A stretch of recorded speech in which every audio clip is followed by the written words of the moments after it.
tema yang sangat baik sudah dipilih oleh panitia, yaitu Can We Challenge Fate?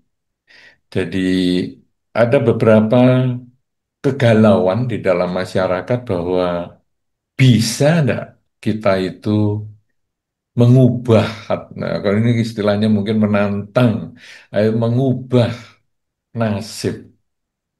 Apalagi kalau kita nasibnya ini sudah terlahir di keluarga tertentu. Ya, kalau mungkin kita hanya karena kerja di satu tempat tertentu, kita bisa mengatakan ya nasib lah nanti saya bisa ganti. Kemudian kalau saya mungkin kuliah di tempat tertentu, nah, kondisinya tidak terlalu nyaman, saya juga bisa mengatakan nah ganti sajalah karena kondisinya nggak nyaman. Tapi kalau kita terlahir di keluarga tertentu, ini yang agak puyeng. Karena kita tidak bisa mengatakan, ah tetangga sebelah lebih enak, saya pindah ke sebelah aja. Orang tua saya yang ini kurang nyaman nih, saya pindah ke sebelah aja. Orang tua yang sebelah lebih bagus atau orang tua teman saya lebih bagus. Kita tidak bisa. Nah, kita bisa nggak ngubah nasib seperti ini kalau sudah terlanjur kita kelahiran di keluarga tertentu ini? Karena kita waktu dilahirkan tidak bisa memilih orang tua kita. Kalau Bodhisattva Siddhartha Gautama di dalam kisahnya, beliau bisa memilih, saya lahir mau di keluarga Raja Sudodana, ya, ibunya Ratu Maya, saya bisa milih nih. Tetapi kalau kita pada umumnya, tahu-tahu ya sudah ada di kandungan ibu kita yang ini, tahu-tahu ya ayah kita ya itu, keluarga kita ya ini, kakak adik kita ya itu, sepupu kita ya ini, jadi kita puyeng juga. Nah, kemudian di dalam Dhamma disampaikan bahwa ini sesungguhnya adalah memang bagian yang kita tidak bisa pilih karena ini adalah karma yang melahirkan kita. Karena satu dan lain hal kita itu terlahir di keluarga tersebut. Atau kalau mungkin kita membahas contoh kita ya, karena satu dan lain hal kita itu terlahir di keluarga kita itu. Mungkin ada kesamaan-kesamaan tertentu. Misalnya kesamaan watak misalnya. Jadi saya dari kehidupan yang sebelumnya memang pemarah sekali, maka saya bisa lahir di lingkungan yang memang keluarganya pemarah. Saya adalah orang yang di kehidupan sebelumnya itu penuh welas asih, kasih sayang, maka saya akhirnya lahir juga di keluarga yang penuh welas asih, kasih sayang, sehingga dari kecil saya juga dididik untuk menyayangi makhluk lain. Nah, itu apa? Karena karma lampaunya. Jadi kita memang sudah terlahir di lingkungan tersebut karena akibat karma. Dan lebih luar biasa lagi, karma bukan hanya sekedar melahirkan, kalau istilahnya tadi kita sebut ini kita terlahir nggak bisa milih itu karena karma kita, kesamaan karma. Lebih luar biasa lagi, karma itu mendukung kelahiran kita. Jadi tadi kita sudah terlahir di orang tua tertentu, kakak adik tertentu, lingkungan tertentu, ini didukung lagi. Yang baik didukung tambah baik, yang buruk didukung juga untuk tambah tidak baik. Misalnya apa ini? Misalnya saya di kehidupan sebelumnya penuh welas asih cinta kasih tadi. Kemudian saya bisa lahir di lingkungan keluarga yang memang penuh welas asih dari kecil. Sehingga saya dari kecil itu dididik untuk menolong makhluk lain yang menderita, jangan membunuh. Jadi dari kecil sudah dikondisikan menjadi lebih baik, tambah baik. Sebaliknya, saya yang dari kehidupan sebelumnya mungkin pemarah, jahat, lahir di keluarga yang pemarah juga, jahat juga, tetapi lebih dikondisikan lagi. Misalnya, lingkungan saya juga lingkungan yang pemarah-pemarah, bahkan pemabuan. Sehingga kalau sudah mabuk, marah-marah, lebih parah daripada keluarga saya yang lain. Nah, jadi selain ada karma yang melahirkan, mengkondisikan kita lahir di keluarga tertentu, ada juga yang menambah. Yang baik ditambah, yang buruk juga ditambah. Karena itu ada orang mengatakan, wah orang itu enak sekali ya. Kayaknya lahir di dengan piring emas sendok. sendok dan garpu emas. Waduh, sudah begitu ganteng lagi, cantik lagi. Wah, luar biasa. Nah, jadi dia lahir dengan sendok garpu yang emas itu, berarti dia lahir dalam kondisi keluarga yang kaya raya. Nggak bisa milih itu. Kemudian ganteng dan cantik ini berarti ada karma yang menambah lagi. Sudah ganteng, cantik, kaya raya. Sebaliknya yang itu kasihan ya. Lahir aja seperti nggak punya sendok, nggak punya piring. Jadi hidupnya itu menderita. Mungkin katakanlah secara ekonomi menderita. Sudah gitu, wajahnya yang nggak ganteng-ganteng banget. Nggak cantik-cantik banget. Malah kayaknya ada kekurangan juga. Dia punya kebutuhan khusus. Wah, jadi ini menambah lagi yang sudah buruk ditambah lagi sampai kita ngomong, kasihan ya, kasihan dia penderitaannya. Nah, tetapi itu kita tidak bisa mengatakan, ya sudahlah memang nasibnya seperti itu. Can we challenge fate? Gak bisa lah, ini sudah lahirnya begitu, sudah lagi fisiknya tambah seperti itu. Ternyata di dalam pemahaman tentang karma yang ada di dalam Dhamma, kita nggak berhenti sampai di dua hal itu saja. Ada karma yang memperbaiki atau yang mengurangi karma yang sedang jalan tadi. Jadi kalau tadi yang bagus, lahir di keluarga kaya, ganteng, cantik, ditambah lagi lingkungannya juga bagus misalnya. Tapi ada nanti yang mengurangi kebagusan semua ini. Sebaliknya tadi yang lahir di keluarga yang tidak mampu, fisiknya juga kurang kurang bagus, punya kebutuhan khusus misalnya, ini juga nanti ada karma yang bisa mengurangi kesulitan itu. Jadi sudah naik-naik banget, tapi bisa diturunkan. Yang turun sampai rendah, nanti bisa naik. Nah, jenis yang ketiga ini, itu betul-betul tergantung pada diri sendiri. Kalau yang pertama kita nggak bisa milih. Saya milih orang tua ini nggak bisa, saya milih yang kaya nggak bisa, saya milih orang tua yang ganteng, pintar nggak bisa. Ya sudah seadanya ini. Keluarga saya juga nggak bisa milih ini keluarga ini ya seadanya itu. Kemudian lingkungan tertentu saya juga nggak bisa milih. Itu yang mendukung tadi. Ya, saya sudah nggak bisa milih lagi. Tapi jenis yang ketiga, itu pilihan saya.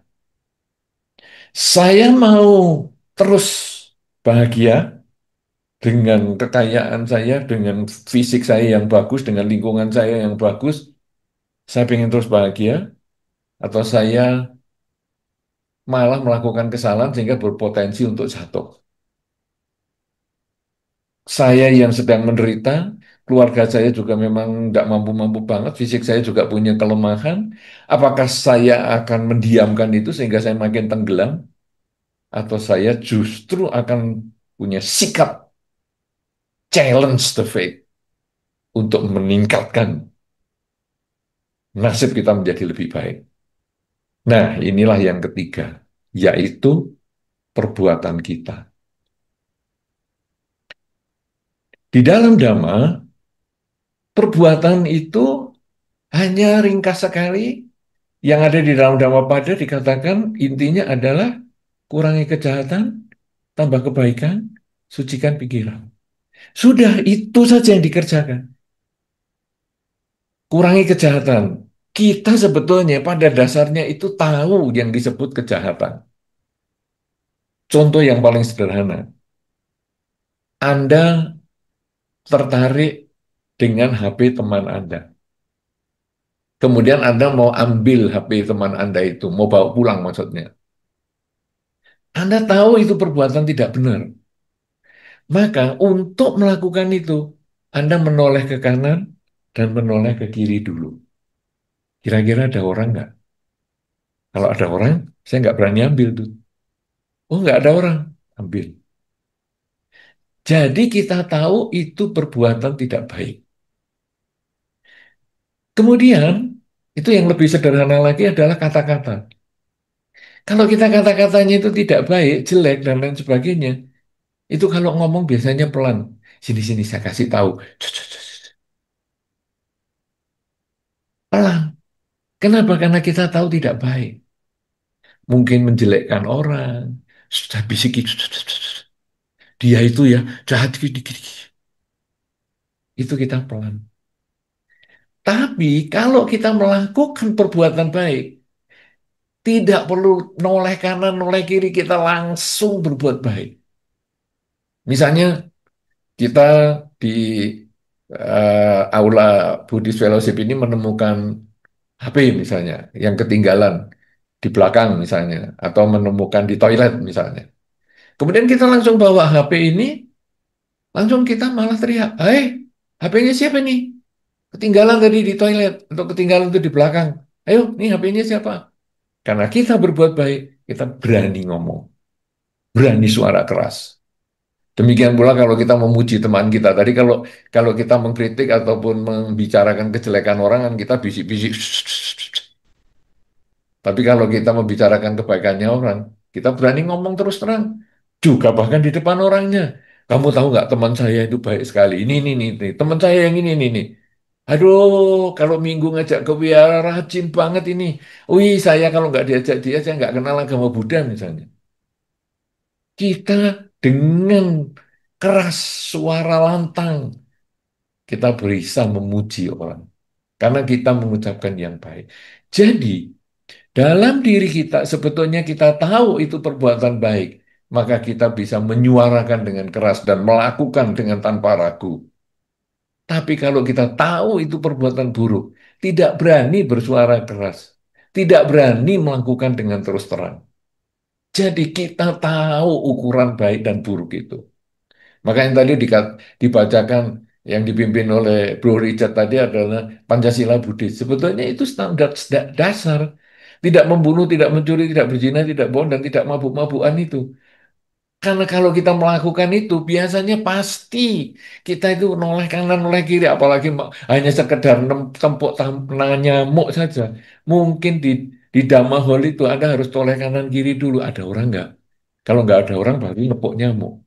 Tapi kalau melepas nyamuk, kita santai aja. Lepaskan, nggak perlu toleh kanan dan toleh kiri. Nah, saudara-saudara, ini sebetulnya kurangi kejahatan, tambah kebaikan. Berarti kita sudah tahu yang baik dan tambah yang buruk, kita lakukan yang baik terus. Yang baik lewat pikiran, yang baik lewat ucapan, yang baik lewat perilaku. Kita tahu itu langsung lakukan.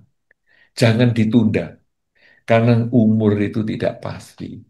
Hidup itu pasti. Saat ini kita hidup. Tapi apakah bisa sampai sore nanti hidup? Belum tentu. Di dalam Dhamma disampaikan, orang yang bisa melihat matahari pagi, belum tentu dia bisa melihat matahari tenggelam. Orang yang melihat matahari tenggelam hari ini, belum tentu besok bisa melihat matahari terbit. Karena hidup ini pasti, tapi hidup itu tidak pasti. Kematian itu yang pasti. Saat ini saya hidup, pasti hidup. Tapi sampai kapan saya hidup, saya nggak tahu. Jadi hidupnya sendiri tidak pasti. Kematian itu yang datang, itu pasti. Nah, jadi kita kurangi kejahatan. Jangan berbuat buruk lah. Nanti daripada kalau nanti sore saya mati kan saya nambahi karma buruk. Sudah, kita perbuat baik saja. Terus-terusan. Dengan pikiran, dengan ucapan, dan dengan perilaku. Sehingga kalau nanti sore mati atau besok pagi mati, saya sudah siap melakukan yang terbaik. Nah, kurangi kejahatan tambah kebaikan. Sucikan pikiran. Kita ngurangi kejahatan tambah kebaikan itu kalau hanya ucapan dan perilaku itu mudah.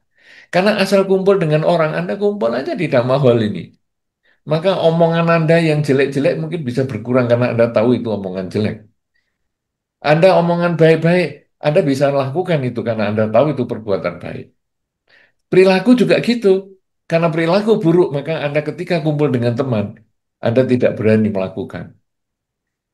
Perilaku baik dengan teman, maka akhirnya Anda bisa lakukan dengan bebas, dengan terbuka. Jadi ucapan kita mudah mengendalikan supaya melakukan yang baik, mengucapkan yang baik. Perilaku kita bisa mengendalikan asal mau usaha untuk melakukan yang baik. Tapi pikiran ini susah. Kita bisa tersenyum walaupun pikiran mengatakan, sebetulnya kamu ini menjengkelkan, tapi Sudahlah, saya masih membutuhkan kamu, bersenyum. Perilaku juga gitu, padahal kita melakukan kebaikan. Tapi kadang pikiran kita jelek. Ini kalau nggak ada orang, saya juga nggak mau bantu-bantu dia. Tapi ya sudahlah, banyak orang, kita bantu aja. Jadi sebetulnya kita tahu itu perbuatan baik dan buruk di dalam pikiran, tapi bisa dilakukan yang berbeda. Nah, tadi kita kurangi kejahatan tambah kebaikan. Ternyata yang ketiga ini adalah sucikan pikiran. Jadi kita melakukan kebajikan itu dengan tulus. Jadi pikiran ini harus dengan pikiran yang baik dan hindari pikiran-pikiran buruk. Kita sadari kalau pikiran buruk itu muncul dan kita mengganti pikiran buruk itu dengan kalimat semoga semua makhluk berbahagia. Semoga semua makhluk bahagia. Semoga semua makhluk bahagia. Sering-sering kita mengucapkan itu sehingga pikiran buruk itu bisa kita usir dari diri kita. Dan kalau pikiran buruk ini bisa kita usir dari diri kita, sampai akhirnya kita ditanya, kapan ya kamu terakhir punya pikiran buruk? Kapan ya? Saya lupa ya. Mungkin dulu sebelum pandemi atau apa, saya pernah punya pikiran buruk, tapi akhirnya nggak mikir yang begitu. Nah, itu berarti pikiran baik sudah muncul. Nah, kalau ucapan baik, perilaku baik, dan pikiran baik, maka orang yang tadi terlahir di keluarga yang kaya raya, fisiknya bagus, ganteng, cantik misalnya, kemudian lingkungannya juga bagus, terus dia banyak berbuat baik dengan pikiran, ucapan, dan perbuatan, maka dia akan bertambah bahagia hidupnya. Jadi, tema kita misalnya, can we challenge faith? Faith itu tidak harus yang negatif loh. Kalau sekarang challenge faith-nya tapi faith yang baik ini masa kita mau challenge supaya jadi buruk? Kan tidak. Faith itu bisa berarti juga yang positif. Nah, jadi kalau gitu kita justru yang nasib yang baik ini harus kita tingkatkan supaya menjadi lebih baik. Nah, kalau nasib buruk, can we challenge fate? Betul. Jadi akhirnya sekarang gimana ini kita memperbaiki yang buruk tadi? Karena kita sudah lahir di keluarga yang memang kurang mampu, fisik saya juga lemah, kemudian lingkungan saya juga tidak baik. Tetap kita harus berbuat baik dengan pikiran kita, dengan ucapan kita, dengan perilaku kita. Sehingga ketika kita terus menambah karma baik dan mengurangi kejahatan, maka itu nanti seperti di dalam damai yang disampaikan bahwa kalau kita punya segelas air yang kemudian terisi sesendok garam, maka kurangi kejahatan, jangan menambah garam yang baru. Tambah kebaikan, tambahlah air. Jadi kalau garam yang sesendok ini tidak ditambah lagi, air yang segelas ini ditambah terus, kebajikannya ditambah terus, ditambah terus, ditambah terus, sampai menjadi 3 gelas, sampai menjadi satu satu tempayan yang besar, maka garam yang sesendok ini menjadi tidak terasa karena perbandingannya yang terlalu besar antara jumlah garam dengan jumlah airnya. Kalau sudah begitu, walaupun ada karma buruk yang kita miliki, mungkin kita terlahir di lingkungan yang tidak baik dan fisik yang tidak baik, tetapi karena karma baik kita ini terus bertambah, terus kita tambah setiap saat, kurangi kejahatan, tambah kebaikan, dan sucikan pikiran, terus itu kita lakukan. Kita menambah air, menambah air, menambah air, maka hidup kita bisa berubah. Ada saja nanti rezeki yang tadi semuanya sudah nambah turun, turun, turun, tapi karena kita berbuat baik ini mengubah nasib kita. Bisa bertolak belakang dari awal. Itulah makanya kalau kita melihat tokoh-tokoh yang terkenal itu misalnya lahir di keluarga miskin, menderita, kemudian dia melakukan berbagai perbuatan baik, terus menambah dengan karir dan sebagainya, akhirnya karirnya menjadi sukses, sampai akhirnya orang tuanya bisa dibantu, didukung, sampai menjadi orang sukses juga orang tuanya di daerahnya. Itu adalah karena dia bisa mengubah nasibnya. Yang kalau di dalam Dhamma dikatakan sebagai karma yang memotong. Jadi, sekarang kalau kita lihat ada 4 jenis karma ini. Karma yang melahirkan, kita tidak bisa pilih. Yang kedua, yang mendukung kelahiran ini juga nggak bisa pilih. Lahir di keluarga kaya, ganteng, cantik, nggak bisa milih. Lahir di keluarga tidak mampu, fisiknya punya kekurangan, juga tidak bisa milih. Yang kita bisa lakukan adalah karma yang ketiga, yaitu perbuatan kita. Dengan kurangi kejahatan, tambah kebaikan, dan sucikan pikiran. Pada saat kita melakukan itu, maka yang tadi lahir di keluarga yang kaya dan fisik yang bagus, dia akan tambah hidupnya bahagia. Sebaliknya, yang lahir di keluarga tidak mampu, kemudian fisiknya lemah, tapi dia yang banyak berbuat baik, maka dia bisa mengubah nasibnya, berubah total. Inilah yang disebut dengan karma yang memotong. Nah, kalau sekarang yang orang lahir di keluarga yang kaya kemudian fisiknya bagus, tetapi dia mengurangi perbuatan baiknya, menambah kejahatannya, dan mengacaukan pikirannya dengan mabuk-mabukan narkoba dan sebagainya, maka dia bisa memotong karmanya juga bertentangan dengan lahir yang awal tadi, yaitu mungkin dia jadi mati dengan sakit-sakitan karena ketagihan narkoba misalnya, atau ketika dia sedang mabuk mengendarai kendaraan, kecelakaan sampai lumpuh misalnya, sehingga kekayaan dan kegantengan atau kecantikannya ini menjadi tak berarti lagi. Ini semua bisa berubah kalau perilakunya tidak melakukan kurangi kejahatan, tambah kebaikan, dan sucikan pikiran. Dengan cara ini maka sebetulnya nasib bisa kita ubah. Tapi kalau kita hanya diem-diem saja, ya kita akan jalani nasib yang tadi hidupnya sukses, ya sudah dari orang tua, kemudian didukung, terus ya enggak banyak melakukan apa-apa, ya dia jalannya normal-normal saja. Tapi kalau dia menambah kebajikan lagi, mengurangi kejahatan, menyucikan pikiran, dia akan meningkatkan kualitas kebahagiaan yang sudah dia dapatkan. Nah, yang ini juga gitu. Ah, ya sudahlah, aku lahir di keluarga tidak mampu, ya memang tidak bisa apa-apa, apalagi fisikku yang memang lemah gini. Sudahlah, biasa-biasa aja saya jalani, masih hidup gini ya sudah lumayan lah. Ya akhirnya dia tidak bisa memotong karmanya, ya dia jalani aja. Tidak sesuai dengan tema kita, challenge the fate ini. Kita harus berjuang. Karma itu adalah niat. Berarti karma itu adalah perjuangan, adalah usaha, adalah tindakan, bukan cuma terima. Itu hanya buah, ya, menerima buah karma. Tapi kita harus memperjuangkan supaya kebahagiaan itu bisa kita dapatkan. Nah, saudara-saudara, ini kita berbicara tentang karma. Tetapi sebetulnya, kalau tadi challenge faith ini kan kelihatannya seperti tentang hal yang negatif.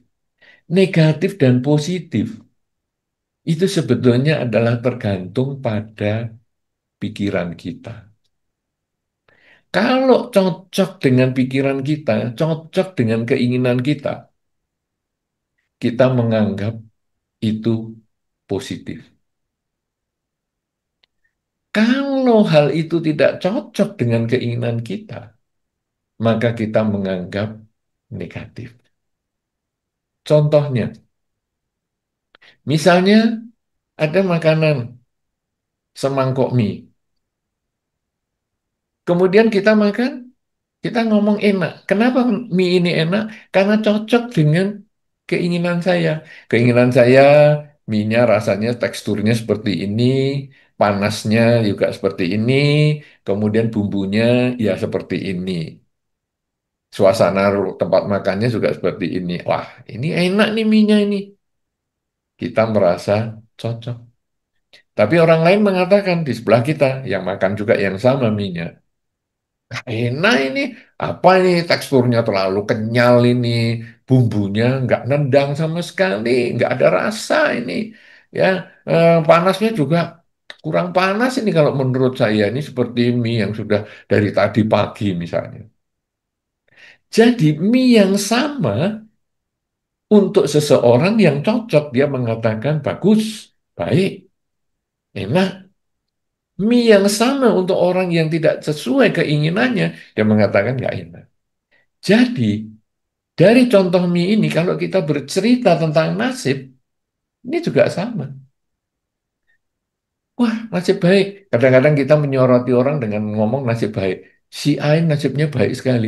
Tapi si A ditanya, aduh hidupku itu menderita banget. Sakit-sakitan aku ini sebetulnya. Kita memandang dari sudut yang berbeda. Dia kalau orang kaya mobilnya bagus ini bahagia ya. Dia nggak merasa itu. Dia merasa saya sakit-sakitan. Nggak enak.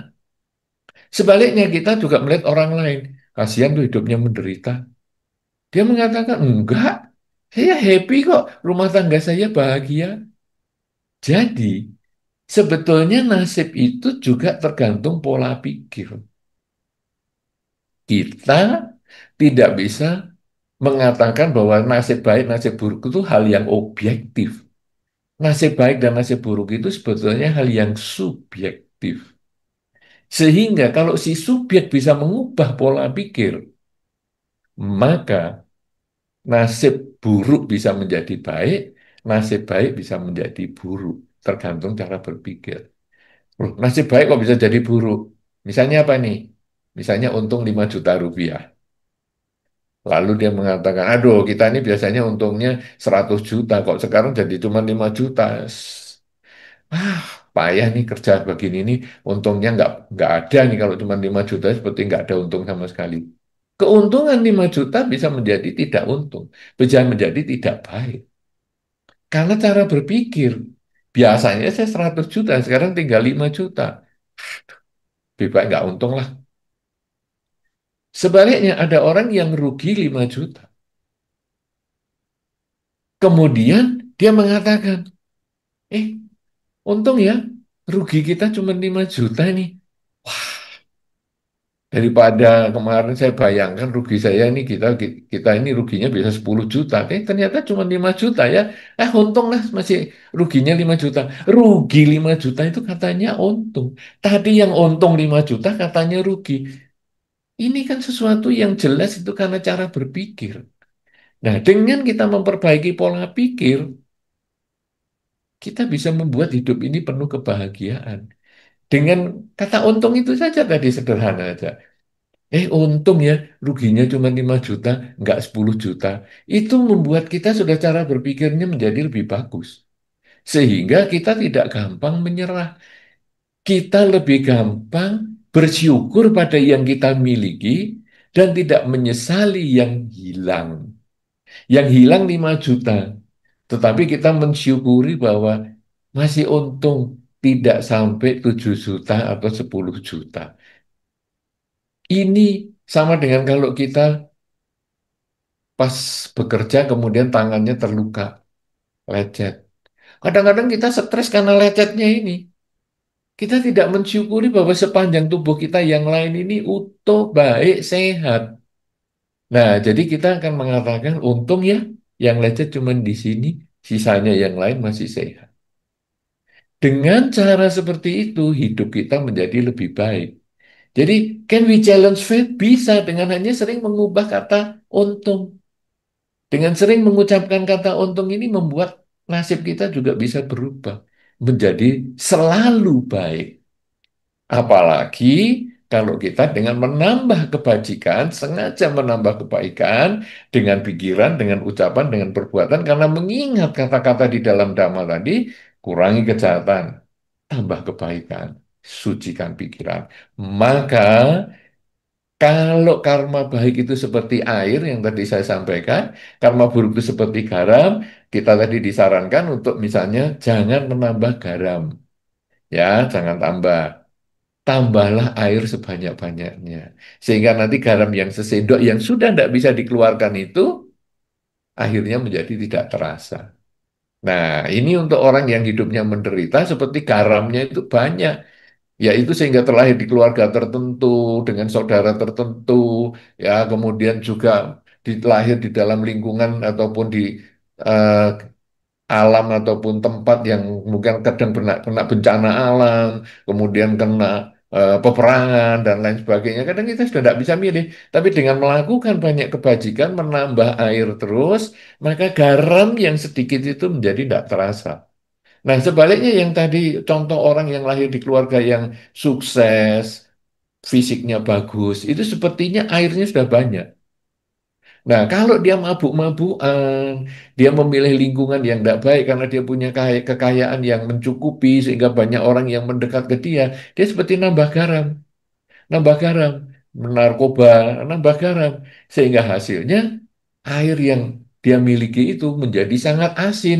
Lah itulah dia Tyler kena narkoba, nabrak, kecelakaan, cacat, dan malah mungkin vegetatif. Jadi dia sudah menjadi seperti pohon yang sudah tidak bisa ngapa-ngapa, cuma di tempat tidur 15 tahun misalnya. Yang hanya makanan ya dikasih dari saluran, nafas yang mungkin dikasih dari saluran, hilang gantengnya, tidak bermanfaat kekayaannya. Kenapa? Karena dia nambah garam, nambah garam, nambah garam. Coba kalau dia tetap kurangi kejahatan. Garamnya ini sedikit, tapi sudah jangan nambah lagi. Air kamu sudah banyak, tambah lagi air, tambah lagi, tambah lagi. Maka dia bisa mempertahankan kebahagiaannya itu untuk waktu yang lama. Kalau sudah begini, maka nasib yang dia miliki ini bisa ditingkatkan menjadi lebih baik. Karena dia punya nasib baik. Tidak perlu di-challenge untuk menjadi sebaliknya, tetapi justru di-challenge untuk ditingkatkan supaya dia makin baik. Sedangkan kalau yang nasibnya tidak baik, nah inilah yang perlu di-challenge supaya nasibnya bisa menjadi baik. Dan siapa yang bisa men-challenge adalah diri sendiri. Bagaimana cara men-challenge-nya? Bagaimana cara mengubahnya? Menantang nasib ini adalah dengan satu prinsip saja, mengurangi kejahatan, menambah kebaikan, dan menyucikan pikiran. Karena pada dasarnya kita tahu hal yang buruk dan kita tahu hal yang baik. Karena kalau kita mau melakukan, pasti kalau yang buruk terutama kita selalu mencari aman supaya nama baik kita tidak tercemar dengan menengok kanan dan kiri. Kalau sudah tahu ukurannya seperti itu, apalagi sudah dijelaskan tadi di dalam pembacaan sila, tidak membunuh, mencuri, berzina, bohong, dan mabuk-mabukan, maka itu dilakukan di dalam kehidupan sehari-hari, maka apapun nasib hidup kita pada saat ini, kalau yang baik akan bertambah baik, sedangkan kalau yang buruk akan berubah pada waktunya menjadi lebih baik. Can we challenge faith? Jelas bisa. Kalau yang baik kita tambah menjadi lebih baik, yang buruk juga kita bisa perbaiki agar menjadi lebih baik, tambah baik untuk waktu-waktu mendatang di kehidupan ini maupun di kehidupan-kehidupan yang selanjutnya. Saya kira ini yang bisa saya sampaikan sebagai pengantar tema kita yang sangat bagus ini. Mudah-mudahan nanti di dalam diskusi kita bisa melakukan pendalaman sehingga tema kita ini bisa menambah semangat kita untuk menambah kebajikan, mengurangi kejahatan, dan menyucikan pikiran, yaitu menjaga kesadaran setiap saat, ya selalu mengucap dalam batin saat ini sedang apa, ataupun semoga semua makhluk bahagia, sehingga hasilnya kita nanti pun akan memperoleh kebahagiaan. Saya kira demikian, saya kembalikan kepada Saudara Willy. Terima kasih. Dan mungkin saya mulaikan dulu dengan satu pertanyaan Bante, karena tadi kan Bante sudah mulai tentang menceritakan tentang ada karma yang lahir, karma mendukung, perbuatan baik, dan juga karma yang memutus. Nah, pertanyaan saya ini mungkin kalau karma saya analogikan sebagai sebuah buku tulis, Bante, buku tulis putih yang lalu ketimpa tinta. Jadi buku tulis putih itu ketimpa tinta, kan biasa tinta itu nembus ya Bante. Nah itu anggapnya mungkin eh, karma buruk terus nembus beberapa lembar. Pertanyaan saya Bante, kalau pakai analogi ini, kapan kita harus mulai melakukan perbuatan baik? Karena kan kita sekarang banyak kan mikirnya kita mau usaha yang sedikit tapi hasilnya maksimal. Jadi bisa gak Bante kita skip to the good part gitu Bante? Jadi langsung di skip aja berapa lembar, langsung mulai ke lembaran baru. Ataukah harus kita mulai sedikit demi sedikit? Bagaimana menurut pendapat Bante? Ya, ini pertanyaan yang menarik ya. Jadi, karma ini seperti buku bersih kemudian ketetesan tinta. Cuman kan tidak dibahas juga tintanya ini berapa halaman ya yang kena. Kalau tintanya itu cuma halaman pertama dan sedikit ya kita nggak usah pusing itu. Lakukan lagi yang belakang-belakangnya kita langsung tulisi semua. Tapi kalau itu hampir satu buku, maka kalau tadi kurangi kejahatan tambah kebaikan, tintanya jangan ditambah lagi. Kita jangan mengkondisikan tinta menetes lagi di buku kita ini. Karena kalau sekarang di situ ada katakanlah tetesan tinta. Kemudian kita merasa, ih, buku saya kok ketetesan, kecipratan tinta ini. Atau mungkin minyak lah ya, karena tinta sekarang sudah jarang dipakai. Tapi misalnya minyak, aduh ketetesan minyak. Ya kita jauhkan. Yang sudah kena minyak, ya sudah. Itu tadi yang dikatakan bahwa kalau sesendok garam ini sudah nempel ataupun sudah ada di dalam larutan itu sudah jangan diurus. Kita nambahin airnya saja karena kita mau mengeluarkan garamnya ini juga nggak bisa. Ataupun kalau bisa masih pakai proses laboratorium yang rumit sekali. Dan ini cocok dengan apa yang Anda sampaikan tadi. Usaha dikit hasilnya maksimal. Nah, jadi sekarang tintanya di buku itu misalnya. Anda bisa menggunakan proses kimia tertentu, ya, kemudian di asap tertentu, kemudian dikeringkan tertentu, tintanya bisa hilang. Tetapi itu usaha yang keras, usaha yang ribet, hasilnya buang waktu. Nah, jadi gimana sekarang?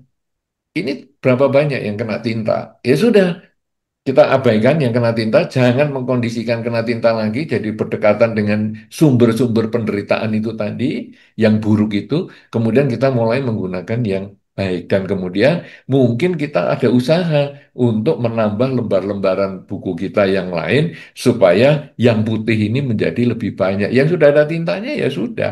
Ibaratnya tadi luka ya, ya sudah, kita jangan ngurusi lukanya ini terus disesali sampai 2 minggu, malah bikin trauma, kita tidak berani memasak karena takut luka dan sebagainya, tidak ada gunanya. Sudah kita mensyukuri bahwa kita masih punya tubuh yang utuh, kemudian ini ya dibalut secukupnya, dan kemudian hindari penyebab itu supaya di masa depan tidak terulang lagi. Jadi menjadikan pengalaman kita sebagai evaluasi untuk tidak diulang yang buruk dan ditingkatkan untuk yang baik. Nah, jadi sekarang hasil yang hasil yang banyak dengan usaha yang sedikit ini maksudnya apa? Tinggal kita melihat seberapa banyak tinta itu masih ada. Dan kemudian yang ternoda itu, buku yang ternoda tinta itu seberapa banyak itu yang perlu dilihat dulu. Yaitu karma buruk kita ini sudah seberapa banyak. Dan kita harus bersyukur kita masih hidup. Bersyukur kita masih punya kesempatan untuk berbuat baik dengan pikiran, ucapan, dan perilaku. Walaupun mungkin saya terlahir di keluarga tertentu yang kurang bahagia, walaupun saya punya kekurangan fisik, walaupun saya punya lingkungan yang kurang baik, tapi saya harus tetap punya pikiran baik, ucapan baik, dan perbuatan baik karena saya bisa untuk mengurangi ketamaan, kebencian, kegelapan batin, dan lain sebagainya. Kita kemudian terus berusaha berbuat baik, maka buku kita ini, walaupun mungkin lembarannya tinggal sedikit, tapi yang kita tulisi bisa banyak karena kita membuat tulisan yang lebih rapi, kita tidak perlu mikirkan tadi lembaran-lembaran awal yang kena tinta itu, atau mungkin mungkin di satu lembar ini di tengah ini ada tintanya, ya kita tulis dengan pelan-pelan semuanya yang di lembar-lembar yang tidak ada tintanya, sehingga di tengah kita memetik karma buruk tintanya tadi, kita masih tetap melakukan yang baik. Jangan malah, ya ini tintanya kok kena di tengah ya, sudahlah sekalian yang lain dikasih tinta. Itu artinya bahwa hidupku kok buruk ya, kebaikanku kok cuma sedikit, karma baikku kok sedikit. Ya sudahlah aku berbuat jahat dan jalan, terus menambah kejahatan, terus melanggar sila saja, biar seluruh lembar ini buruk semua, kena tinta semua. Enggak. Walaupun tintanya sebesar apapun juga di halaman kita, kita menulisnya pelan-pelan sehingga di tengah penderitaan kita, kita masih punya kesempatan berbuat baik. Karena kebajikan itulah yang akan mengubah nasib kita. Begitu apakah Saudara Willy sudah bisa memahami? Sudah Bante. Baik, terima kasih Bante. Saya lanjutkan dari pertanyaan yang kami terima dari YouTube Bante. Saya bacakan pertanyaannya. Nama saya Nyana Susilayani. Mohon izin bertanya, dalam konsep hipnoterapi dipercayai adanya warisan karma leluhur. Bagaimana pendapat Buddhis mengenai hal ini? Ada umat Buddha yang ikut retret tempat tertentu. Di sana sewaktu interview ditanya terus apakah dapat nimita. Dia hanya jawab, gak ada. Karena ini, dia merasa dirinya takdir, gak bisa meditasi. Akhirnya depresi dan bilang, ya sudah, saya sudah fate-nya, takdirnya gak bisa meditasi. Bagaimanakah menghilangkan kesedihan orang yang demikian? Orangnya itu sampai stres, sampai tidak mau meditasi, dan hanya mau berdana. Mohon nasihat bimbingan Bante mengenai hal ini. Oh, Baik. dua pertanyaan yang berbeda, Bante. Tadi yang warisan leluhur itu kan ya tentang ini kan, tentang kesulitan untuk meditasi ini toh. Itu pertama dalam konsep hipnoterapi, Bante. Betul. Tapi Ya, kan tentang kesulitan dalam meditasi ini toh sebetulnya. sepertinya dua pertanyaan berbeda, tapi agak sambung, Bante. Oke, ya Tadi, saya coba. ya yang pertama itu hipnoterapi, eh, adanya warisan karma leluhur. Yang kedua itu tentang tidak bisa meditasi. Jadi dia percaya kayaknya sudah takdirnya dia tidak bisa meditasi. Jadi latihannya berdana saja. Karena kalau saya mendengarkan pertanyaan ini, sepertinya warisan leluhur ini contohnya yang nggak bisa meditasi ini. Iya, Sepertinya itu karena dia tidak memberikan contoh warisan karma leluhur ini.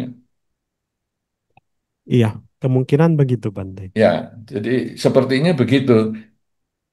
Nah, jadi mungkin orang ini hipnoterapis sehingga dia melihat kesulitannya adalah sebagai warisan leluhur, karma leluhur.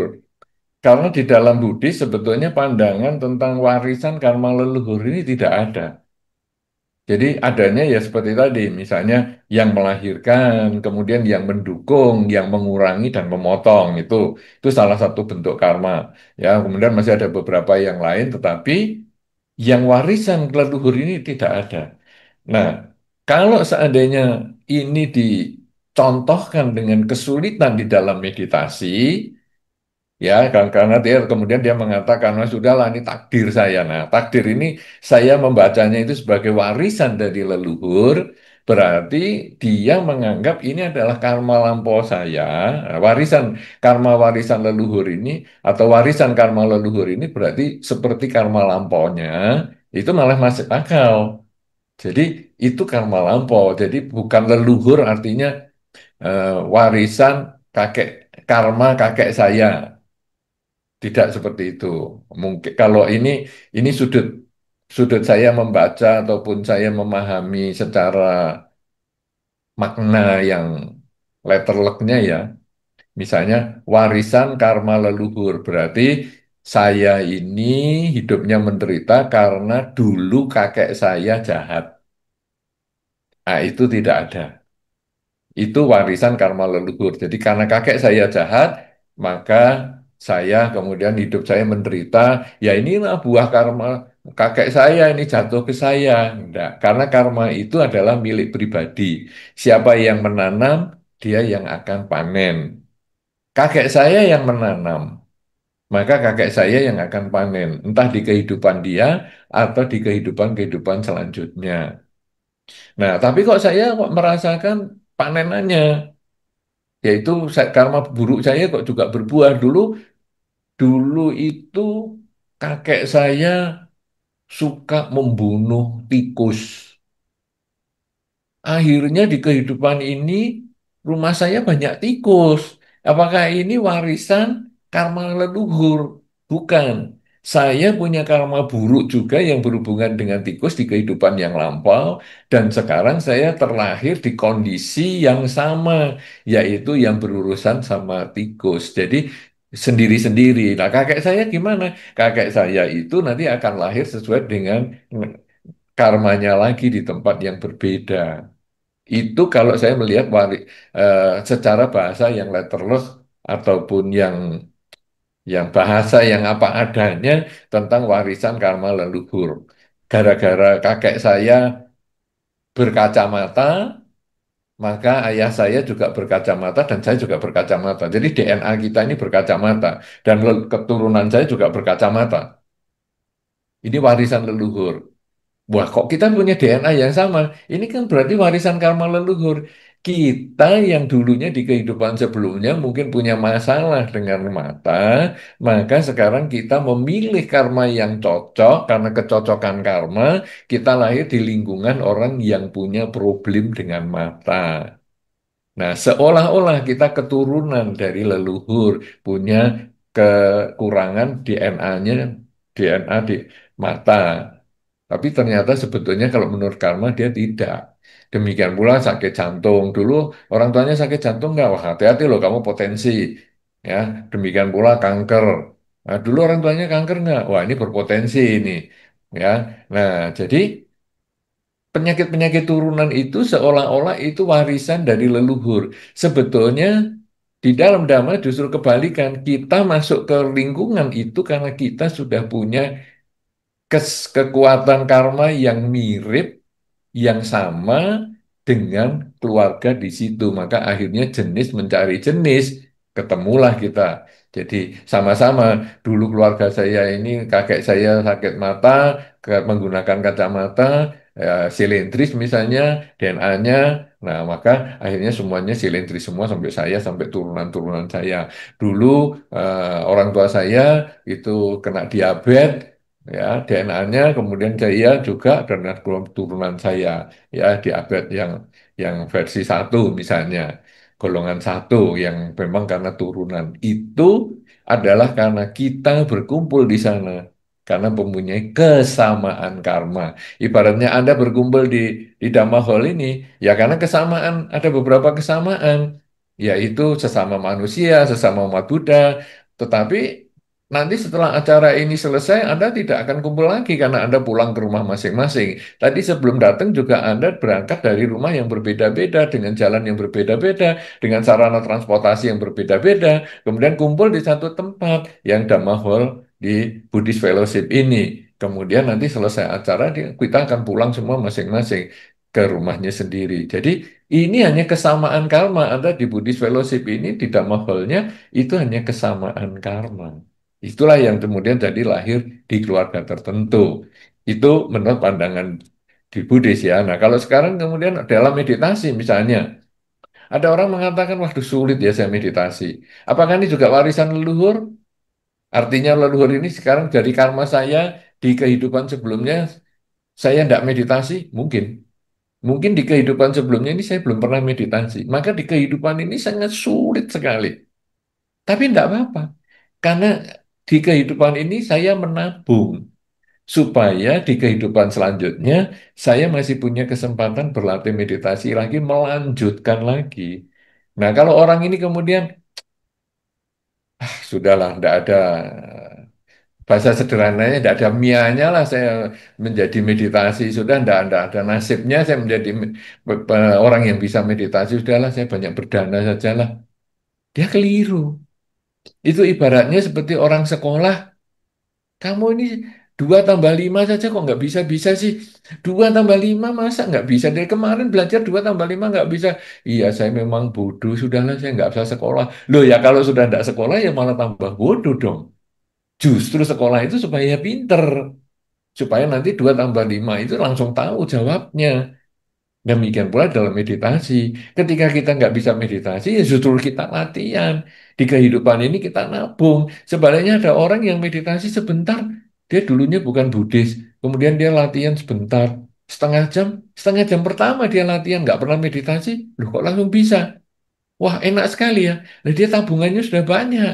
Di kehidupan-kehidupan sebelumnya dia sudah deposit demikian banyak sehingga di kehidupan ini dia tinggal pencet keluar semua tabungannya. Oh, dia langsung bisa meditasi dengan baik. Ingat, Pangeran Siddhartha bermeditasi mencapai kesucian itu karena tabungannya sudah banyak yang disebut dengan paramita itu. Bawana paramitanya kan sempurna. Nah, kita mungkin baru mulai sekarang. Sehingga hasilnya kita ini masih harus nabung lagi, nabung lagi, nabung lagi untuk beberapa kehidupan mendatang. Nah, jadi bagaimana nih menghilangkan kesedihan? Kita harus punya kata untung. Jadi untung masih di kehidupan ini sebagai manusia, kita mengenal dhamma dan berlatih meditasi. Jangan sia-siakan. Gunakan waktu ketika hidup tidak pasti, kematian itu pasti untuk berlatih meditasi semaksimal mungkin. Tapi aku nggak bisa itu belajar. Saya sudah belajar 15 tahun, baru 15 tahun, belum 17 tahun. Siapa tahu nanti tahun yang ketiga setelah hari ini bisa. Jadi kita terus latihan, latihan, latihan. Nah, nanti akhirnya bisa lah. Teman saya itu kok bisa? Ya karena dia sudah nabung dari kehidupan sebelumnya. Anak saya kok juga bisa baru bayi? Ya karena dia sudah nabung di kehidupan sebelumnya. Kamu baru mulai nyicil. Nabung sekarang. Kamu jangan iri sama orang yang punya account misalnya, loh kok dia punya 15 juta, aku kok masukkan setiap hari 100 ribu, 100 ribu, kok baru dapatnya 5 juta. Ya karena tabungan kita baru mulai. Dia sudah nabung lebih awal. Ya kita terus jangan, sudahlah kalau kita aku nggak usah nabung, percuma, cuman dapat 5 juta misalnya, tiap hari 100 ribu, ya selamanya nggak akan nambah. Nah dia kok enak? Ya karena dia selalu menabung. Ya jadi prinsipnya seperti itu sehingga jangan kita kemudian mengatakan ya memang kamu nggak bisa, tapi justru nggak bisa nggak apa-apa. Kita coba lagi, coba lagi. Thomas Alva Edison itu loh, perlu 3.000 bahan material untuk membuat lampu pijar. Dan setelah 3.000 dia akhirnya mengatakan bahwa saya telah mengetahui ada 3.000 jenis logam yang tidak bisa menjadi penghantar cahaya, penghantar panas. Nah, jadi itu dia belajar, belajar, belajar, belajar sampai akhirnya dia bisa. Ya, begitu mudah-mudahan bagi si penanya bagusnya juga nanti menyebutkan kota ya. Jadi supaya bisa panitia tahu bahwa acara ini diikuti dari banyak tempat juga. Saya kira demikian, terima kasih. Silahkan, masih ada pertanyaan lain. Iya. Baik, terima kasih Bante. Ya, Bante ada pertanyaan dari Tamahol Bante, Hmm. dari Brother Richard. Selamat siang Bante, terima kasih atas dakwah di sana yang telah diberikan. Kalau tadi kita lihat kan Bante menyarankan kita lebih ke arah membenah diri untuk challenging the fate itu. Pertanyaan saya, ketika kita sudah membenah diri, kadang kan kita kan rasanya manusiawi, kita juga mau mengubah orang-orang di sekitar kita gitu Bante. Misalnya tadinya, oh kita tidak mengenal Dhamma, kita rasanya mau mengenalkan Dhamma, mengajak berdana dan lain-lain untuk orang tua dan keluarga kita. Tapi di satu sisi kan kita melihat bahwa rasanya susah mengubah orang lain itu, Bante. Jadi nasihat Bante seperti apa, Bante? Terima kasih. Baik, memang benar kita harus mengubah diri. Itu betul ya. Jadi kita tidak bisa menggantungkan orang lain supaya kita nasibnya jadi baik. Tidak bisa. Kita harus memperbaiki diri, mengurangi kejahatan, menambah kebaikan, menyucikan pikiran. Baru kita bisa hidupnya bahagia. Nah, tentu hal ini juga kita pengen kasihkan ke orang lain. Ibaratnya kita punya makanan yang enak, masa teman kita nggak kita bagi? Masa keluarga kita nggak kita bagi? Kan namanya makanan enak. Itu makanan aja kita begitu kan. Apalagi sesuatu yang lebih bersifat mental ya, jadi spiritual. Sehingga sayang banget nih kalau nggak dibagikan pengetahuan ini. Nah, Anda bagikan. Tapi sulit ya mengenalkan. Memang sulit. Itu seperti gelas yang kalau tertutup. Kadang-kadang sulit sekali mau diisi air, padahal gelasnya kosong ya. Tertutupnya diisi air, bahkan diletakkan di bawah air terjun aja, nggak ada airnya di dalam sini. Tapi begitu dia mau buka, keluar kesempatan untuk mendapatkan air. Nah, jadi sekarang bagaimana ini? Karena kita memang sulit untuk mengenalkan kepada orang lain. Kita hanya mengkondisikan aja. Seperti misalnya acara ini di live streaming kan di YouTube misalnya. Kenapa? Karena ada kemungkinan pada saat ini orang-orang ada yang sibuk sehingga dia tidak bisa datang ke Buddhist Fellowship. Itu bisa. Jadi dia ikutnya di rumah. Nah, kemudian ada juga yang hari ini dia ada kesibukan sehingga tidak bisa berada di tempat ataupun dia mengikuti secara live streaming. Itu juga ada karena kebetulan ada kesibukan yang lain. Tetapi dia nanti bisa mendengarkan rekamannya di kesempatan lain. Nanti malam mungkin dia santai sudah di rumah, dia putar hari ini. Nah, jadi kita mengkondisikan kalau semua harus harus offline, akhirnya kalau dia hilang kesempatan, dia tidak datang, dia sudah tidak punya kesempatan belajar lagi. Makanya sekarang saya selalu maunya online itu supaya apa? Supaya ada dokumentasinya. Dengan ada dokumentasinya, maka nggak tahu kapan itu akhirnya dia bisa membuka sendiri dan dia bisa mendengar tergantung misalnya eh, dia nyarinya gimana nih keywordsnya. Misalnya fate, nasib. Hari ini kok saya nasibnya jelek sekali ya. Gimana nih? Apa ya? Ada ceramah-ceramah tentang nasib nggak ya? Nasib, fate. Keluar ceramah ini. Nah, didengarkan. Oh, waktu hari ini dia tidak dengar, nggak minat. Besok dia nggak minat. Tahun depan mungkin minat. Atau 3 tahun lagi baru minat. Atau 10 tahun lagi baru minat. Tetapi karena dia terdokumentasikan dengan baik di YouTube misalnya, secara online, maka dia bisa akses setiap saat.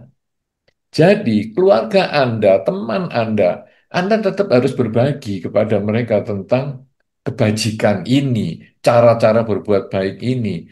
Kenapa? Karena kita adalah kalyana mita, teman yang baik. Teman yang baik itu apa? Teman yang baik itu mampu atau berusaha mencegah temannya itu melakukan kejahatan. Berusaha mendorong temannya itu untuk berbuat baik.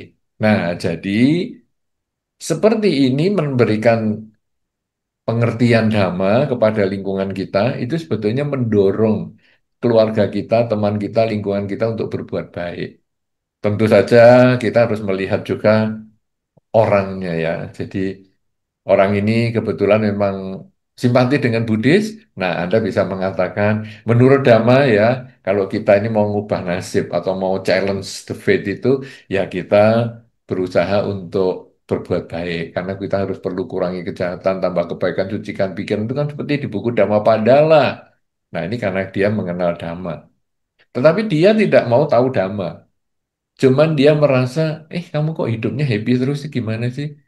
Dan dia tidak tidak terlalu berminat tentang agama Buddha, maka Anda juga tidak perlu mengatakan menurut Sang Buddha, menurut Dhammapada, tidak usah.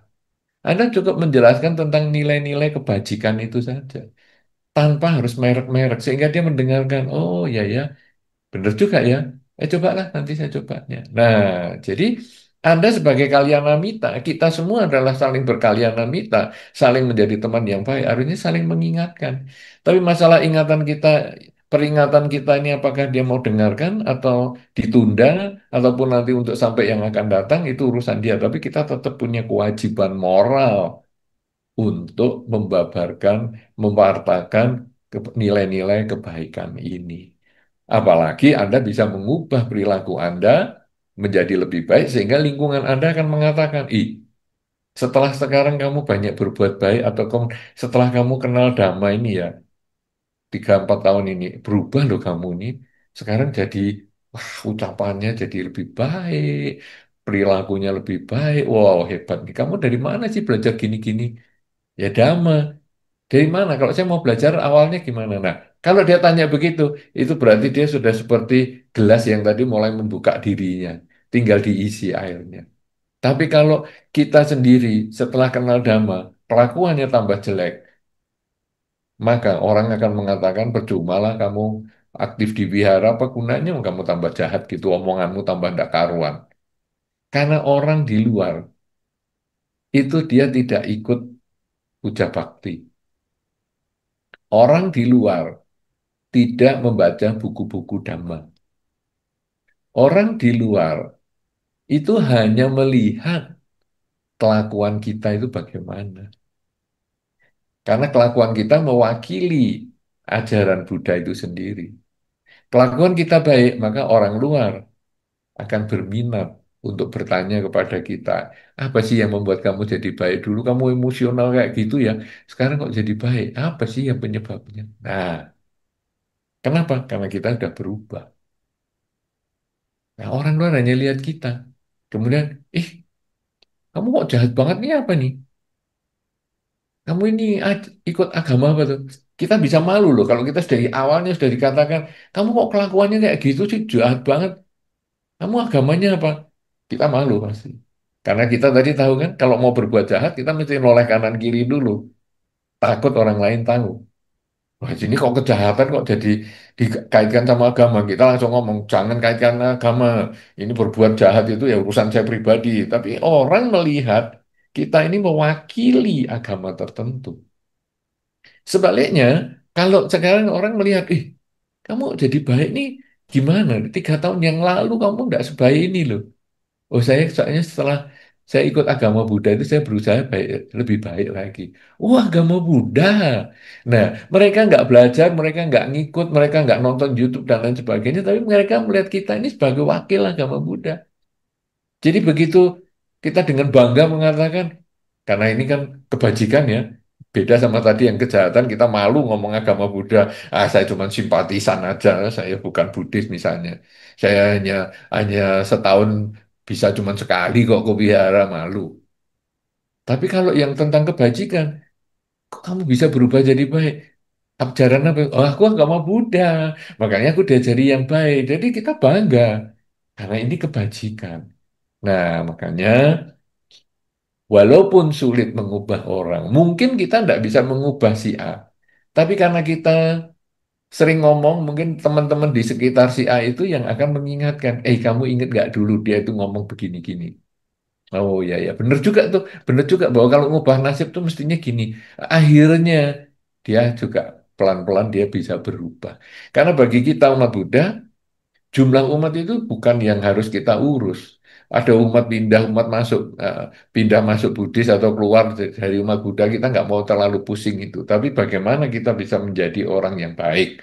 Apakah dia umat Buddha atau bukan? Yang penting dia bisa berbuat baik dengan pikiran, dengan ucapan dan perilaku. Nah, kalau kita bisa memberikan informasi tentang kebajikan lewat pikiran, ucapan dan perilaku tanpa harus membuat dia beragama Buddha misalnya, tidak problem. Dan itu sangat membuat dia juga nyaman. Saya walaupun bukan Buddhis, tapi saya kenal ini enak loh, saya bisa belajar dan saya tidak harus jadi umat Buddha. Karena kan di dalam Dhamma sudah berkali-kali disampaikan, belajar agama Buddha, belajar Buddha Dhamma, tidak harus menjadi umat Buddha. Nah, tapi kita kan mengajarkan kebajikan dengan contoh perilaku kita dulu. Begitu apakah bisa diterima? Ya, sudah Bante. Oke, baik. Saya lanjutkan dengan pertanyaan dari YouTube Bante. Saya Junita dari Swiss. Hidup saya penuh minyak Bante. Dikhianati terus-menerus, anak diculik, kini hidup hanya untuk ibu.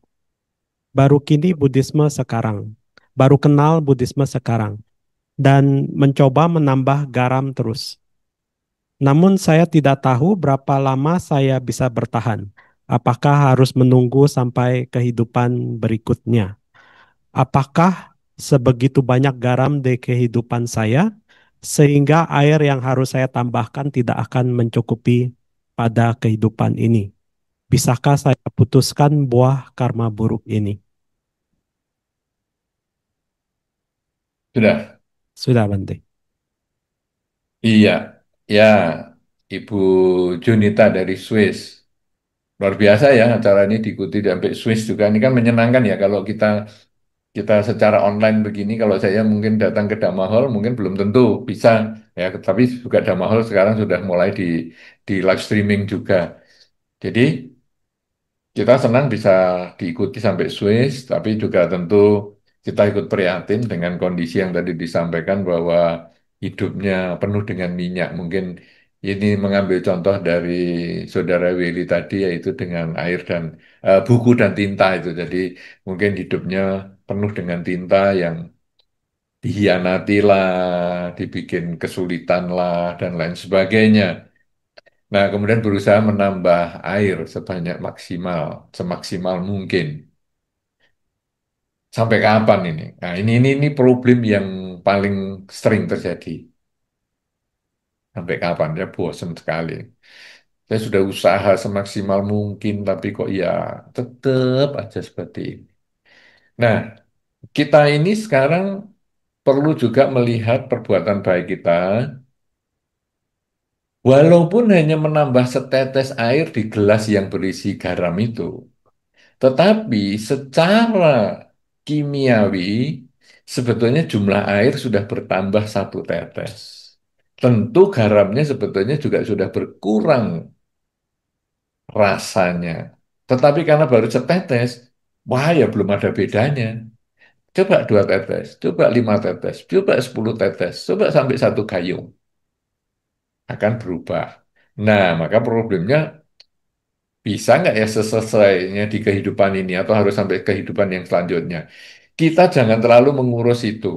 Karena sekarang begini, saat ini hidup tidak pasti, kematian itu yang pasti. Berarti saat ini saya terus berbuat baik.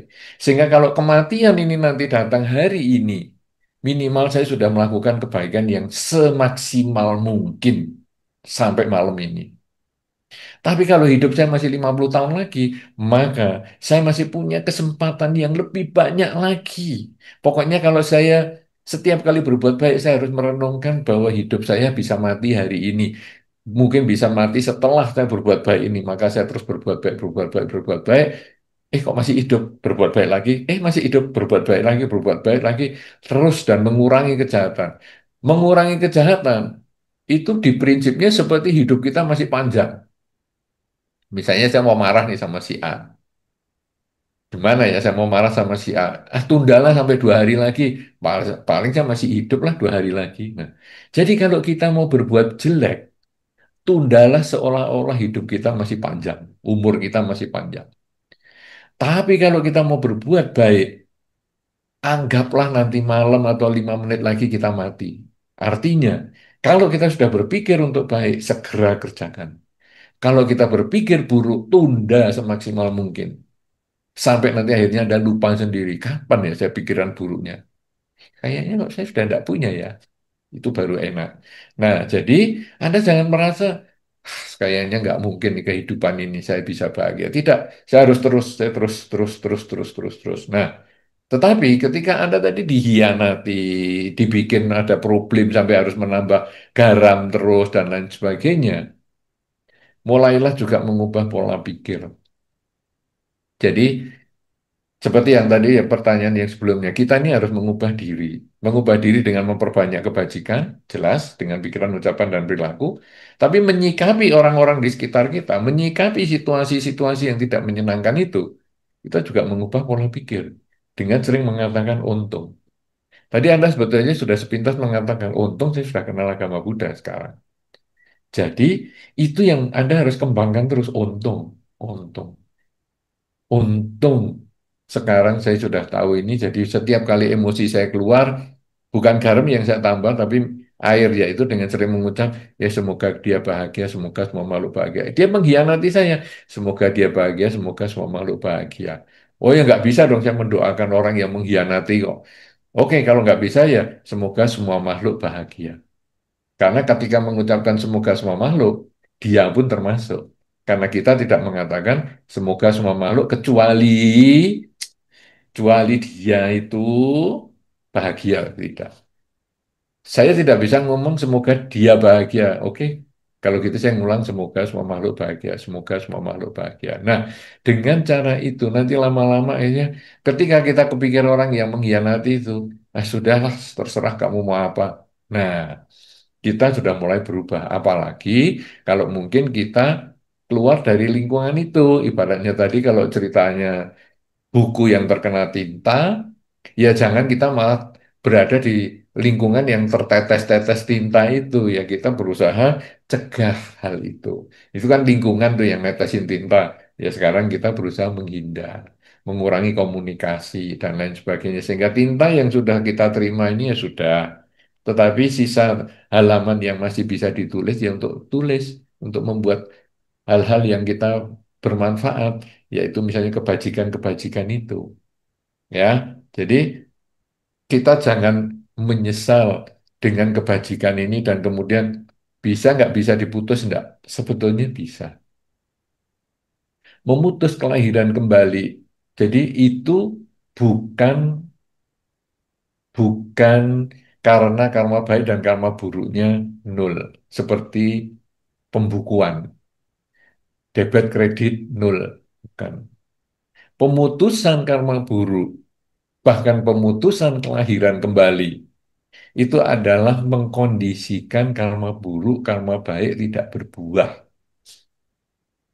Itu ibaratnya seperti biji jagung yang potensi tumbuhnya masih besar. Kita letakkan di tanah, dia pasti tumbuh. Dalam seminggu diletakkan di tempat yang lembab, dia pasti tumbuh. Tetapi biji yang sama ini kita letakkan di meja kaca. Karena medianya tidak mendukung, maka biji jagung yang potensi tumbuhnya ini maksimal, dia nggak bisa hidup. Inilah prinsip pencapaian kesucian, pemutusan karma. Apa itu? Yaitu menyadari hidup adalah saat ini. Tadi kita pernah hidup, tapi sudah nggak hidup, jadikan masa lalu sebagai pelajaran. Yang baik tingkatkan saat ini, yang buruk perbaiki saat ini. Nanti akan hidup, tapi belum tentu hidup. Jadikan tujuan hidup ini yang baik kita mulai sekarang, yang buruk kita hindari mulai sekarang. Jadi saat ini untuk memperbaiki masa lalu, untuk membangun masa depan. Nah, setiap kali orang selalu sadar hidup saat ini dimulai dengan meditasi, membiasakan saat ini saya sedang apa? Sedang narik nafas, mengeluarkan nafas, sedang melangkah, sedang menulis, sedang membaca, sedang mendengar, sedang berbicara, terus disadari setiap saat, maka kita bisa membebaskan diri, memutuskan dari buah karma, baik maupun buruk. Kalau sudah begitu, hidup menjadi lebih tenang seimbang. Ya, tapi kalau memutuskan buah karma buruk adalah dengan punya pikiran untung. Jadi, tadi saya ambilkan contoh, rugi 5 juta pun, itu kan buah karma buruk. Untung ya, cuma 5 juta, ruginya itu tidak 7 juta. Nah, itu kalau kita contohkan dengan uang itu menjadi lebih mudah untuk dibayangkan. Karena ini nanti di semua sisi, misalnya sakit. Wah, sakitnya buah karma buruk. Untung loh, saya sakit di kala saya masih umur segini, sehingga saya masih bisa cari obat di beberapa tempat. Atau untung ya, saya sakit seperti ini di zaman ini. Coba kalau mungkin 5 tahun yang lalu, sistem pengobatannya belum ketemu tuh. Wah, berat banget nih. Jadi tetap ada untungnya. Dengan cara begitu, maka karma buruk ini bisa kita abaikan lagi buahnya karena kita sudah selalu berpikir karma baik. Jatuh pun untung loh. Jatuhnya sudah di sini dekat rumah. Jadi gampang sekali tinggal dicuci dan banyak obat di rumah. Untung juga ada di sini. Jatuhnya dekat rumah sakit. Jadi saya langsung pergi ke rumah sakit. Setiap kali hidup ini ada untungnya. Itulah kebahagiaan. Tidak punya karma buruk lagi. Ya, begitu ya. Jadi buah karma buruk bisa diputuskan kalau Anda sering mengucap kalimat untung di dalam posisi pengalaman hidup apapun juga. Baik, semoga hidup Anda menjadi lebih bahagia, apalagi Anda di tempat yang jauh, ya, jauh dari tanah air dan sebagainya. Kalau Anda bisa merawat pikiran dengan baik, maka hidup Anda pun akan penuh dengan keberuntungan. Saya kira demikian. Silakan pertanyaan yang berikut. Baik, terima kasih Bante. Ada satu pertanyaan dari Damaho. Ya, selamat siang Bante. Terima kasih atas sharing damanya. Saya Nadia, saya tinggal di sini di Singapura, tapi saya asli dari Tangerang. Iya. Pertanyaan saya, apakah setiap orang tipe kebajikan yang harus dilakukan setiap orang itu berbeda tergantung garam yang ada dalam hidupnya? Misalnya orang yang kesulitan ekonomi, apa mungkin tipe kebajikan yang harus dilakukan itu misalkan menolong orang lain dapat pekerjaan, dan atau misalkan kalau masalahnya kesehatan, apakah eh, tipe kebajikan yang harus dilakukan adalah misalkan function begitu, atau apakah kebajikan apapun bisa melarutkan garam apapun? Apakah Bante ada saran kebajikan-kebajikan apa yang baik yang bisa dilakukan untuk bisa melarutkan banyak garam? Terima kasih Bante. Baik, ini pertanyaan yang menarik ya, karena dasarnya sebetulnya hukum karma tanam padi tumbuh padi. Jadi, kalau sekarang saya ini kesulitan ekonomi, saya berarti harus panen ekonomi yang baik dong. Kalau gitu saya harus tanam ekonomi juga. Gimana nih caranya? Ya, saya punya sedikit uang, walaupun saya kesulitan ekonomi, saya masih ada sedikit uang, atau ya mungkin tenaga lah. Saya juga ada tenaga, saya bantu-bantu, mungkin panti asuhan ya, karena kasihan di panti asuhan itu kekurangan sukarelawan, karena biayanya dia tidak begitu besar di panti asuhan itu ya saya tiap hari tertentu saya pergi ke panti asuhan, bantu bersih-bersih dan lain sebagainya. Nah, jadi dengan cara seperti itu, mungkin ekonomi saya jadi meningkat. Itu prinsipnya seperti itu. Kemudian, aduh, aku sakit-sakitan nih. Gimana ya kalau saya dana obat? Ya, mungkin obatnya, ya saya tidak bisa yang mahal-mahal karena saya sendiri juga butuh obat. Saya mungkin ya obat-obat generik apa sakit kepala, pilek atau apa, saya bisanya beli cuman mungkin satu satu strip saja. Ya sudahlah, saya kasihkan mungkin karyawan saya atau tetangga saya yang sakit dan membutuhkan dan sebagainya. Semoga dengan kebajikan ini akan membuahkan kebahagiaan dalam bentuk kesehatan. Oke, itu juga bisa. Jadi, kalau Anda tadi mengatakan, apakah kebajikan ini penambahan air ini tergantung garam, itu ada kepercayaan yang seperti itu. Bisa dilakukan seperti itu. Nah, tetapi apakah ada juga air yang bersifat umum? Jadi, apapun garamnya, solusinya tambah air. Ada juga. Dan sebetulnya di dalam Dhamma ini juga ada. Jadi kalau tadi adalah interpretasi bahwa sesuai dengan benih yang ditabur itulah buah yang akan dipanen. Karena saya kesulitan ekonomi, saya tanam ekonomi. Ketika saya kesulitan kesehatan, maka saya tanam kesehatan dan seterusnya dan seterusnya. Nah, sekarang apakah ada yang secara global? Ada. Yaitu yang tadi saya sampaikan, kurangi kejahatan, tambah kebaikan dan sucikan pikiran. Ini sebetulnya menjadi garam yang universal. Apapun kebajikan yang Anda pikirkan di dalam batin Anda, lakukan, lakukan, lakukan, sudah. Kenapa? Karena karma itu tidak pernah salah. Karma itu tidak pernah salah alamat.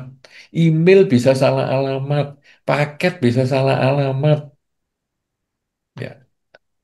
WA, kirim teks teks message bisa salah. Tetapi karma tidak pernah salah. Siapa yang menanam, dia pasti yang akan panen. Tidak pernah bisa salah, tidak bisa diwariskan, tidak bisa ditularkan. Hanya si pelaku yang akan memetik buahnya. Nah, jadi pokoknya saya hanya ngurangi kejahatan, nambah kebaikan, dan sucikan pikiran.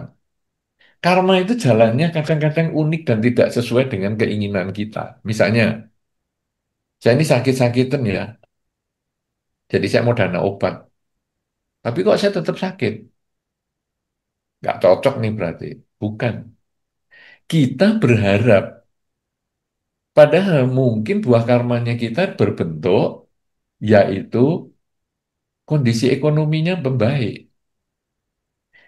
Kenapa kondisi ekonominya membaik? Karena ketika saya memberikan obat tadi kepada tetangga saya, ternyata bagi tetangga saya itu bukan terima dana obat.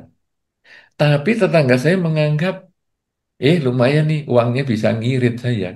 Jadi saya bisa pakai untuk beli beras.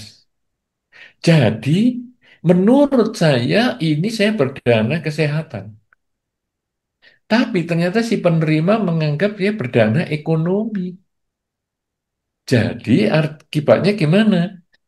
Saya yang sakit-sakitan, saya dana obat kemana-mana, kok nggak sembuh.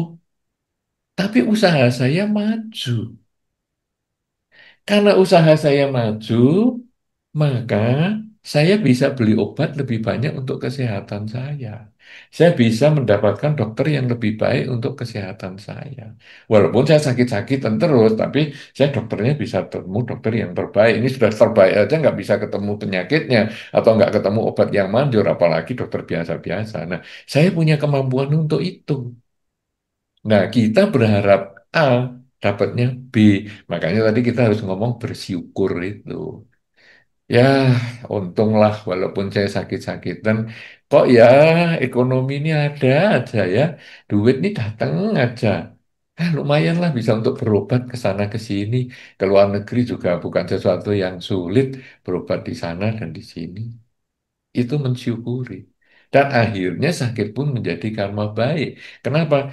Ya saya sakit gini, saya kan harus berobat. Tapi kalau berobat sendirian, agak repot ya karena saya harus ke sana ke sini kadang kadang harus di rumah sakit mungkin butuh beli ini butuh itu sudahlah ngajak anggota keluarga entah pasangan hidup atau anak atau siapa gitu dan kita jalan ternyata di sana di luar negeri misalnya seminggu untung ya sakit nih jadi saya bisa ngobrol-ngobrol sama anak ini waduh ternyata anak ini stres loh dia tidak tahu bahwa wah ya, dia mungkin merasa ekonomi orang tuanya berat karena saya sakit-sakitan.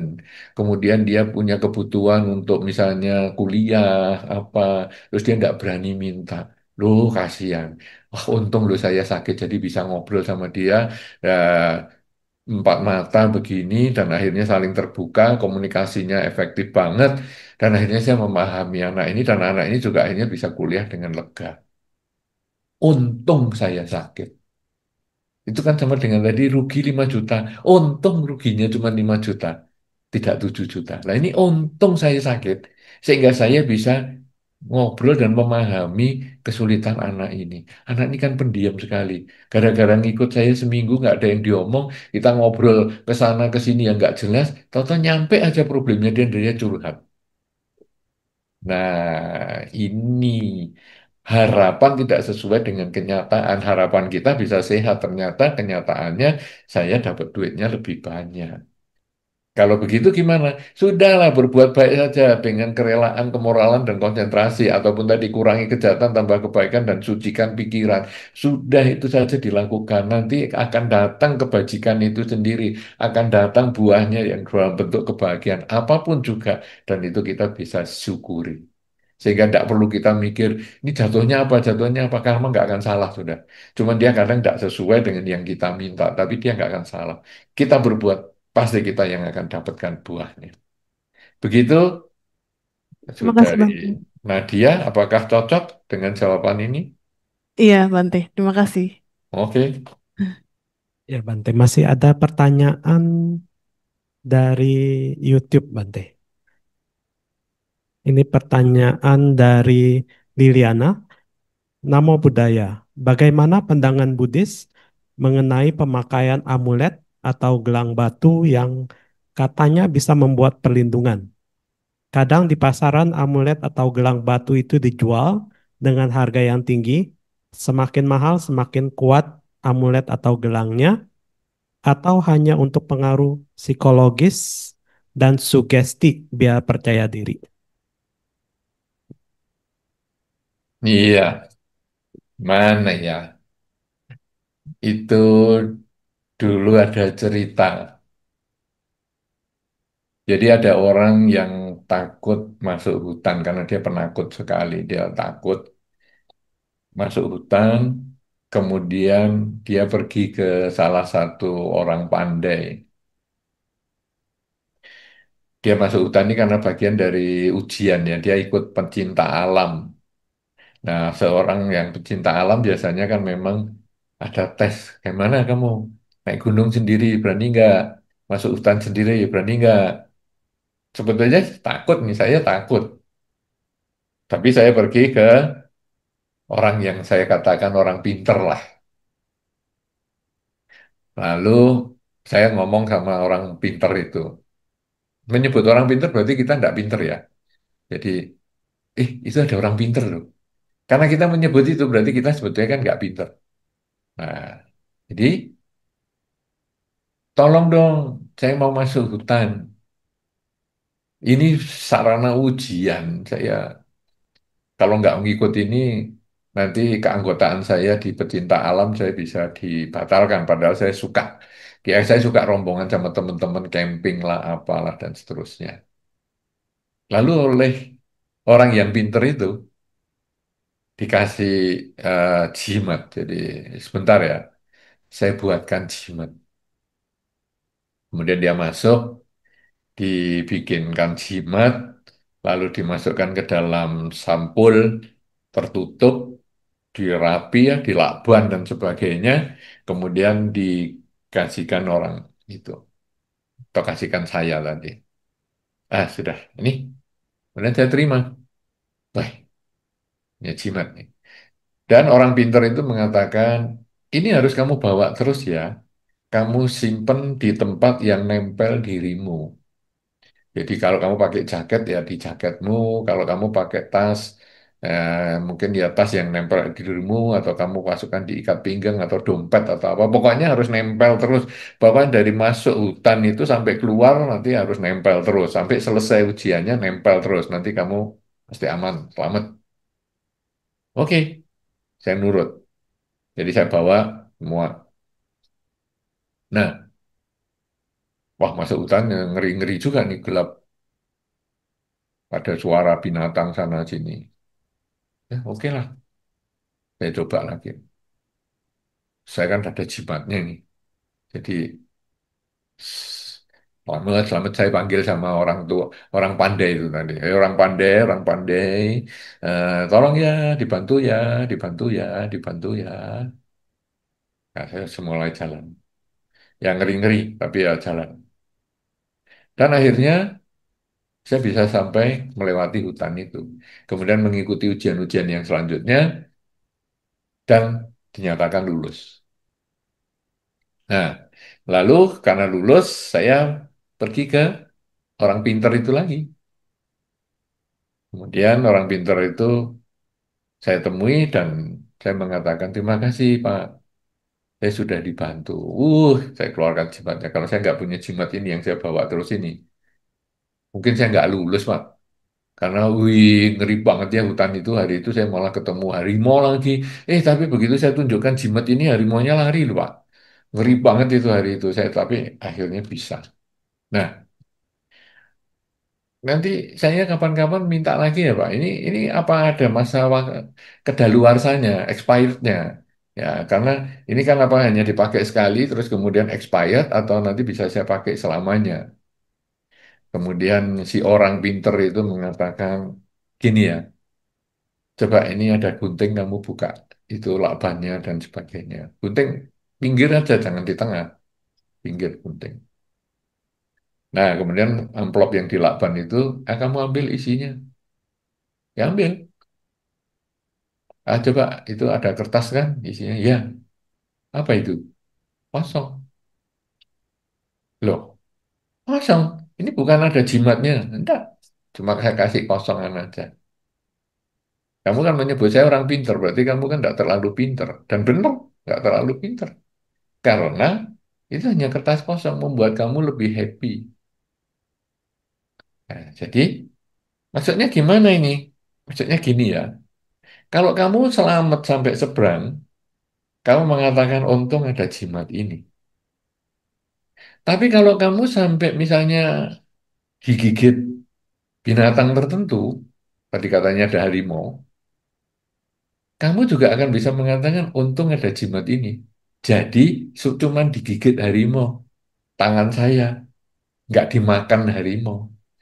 Jadi tetap ada untungnya. Konsep untung ini yang tertanam di dalam pikiranmu karena jimat. Nah, jadi Jadi gimana ini? Masalah pertanyaan ini untuk perlindungan ini.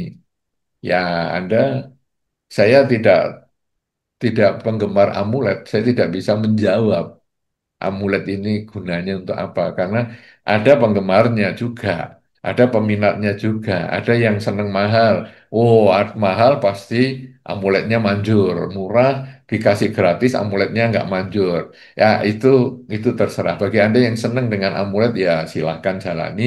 Bagi Anda yang mau merenungkan ya renungkanlah kisah saya tadi.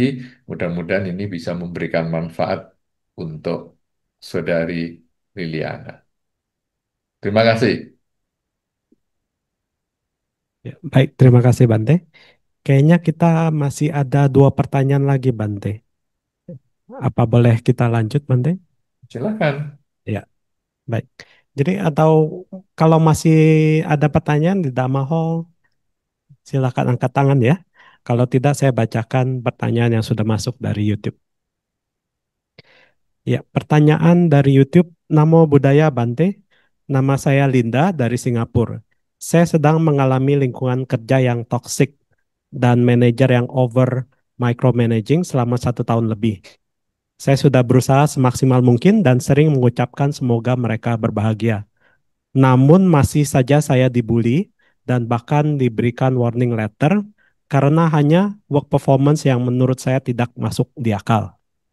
Pertanyaan saya, apakah ini ada hubungan karma saya di kehidupan lampau dan berhubungan dengan topik Can we challenge fate? Apakah keputusan saya untuk melepaskan pekerjaan atau resign dan pindah kerja itu tindakan lebih baik?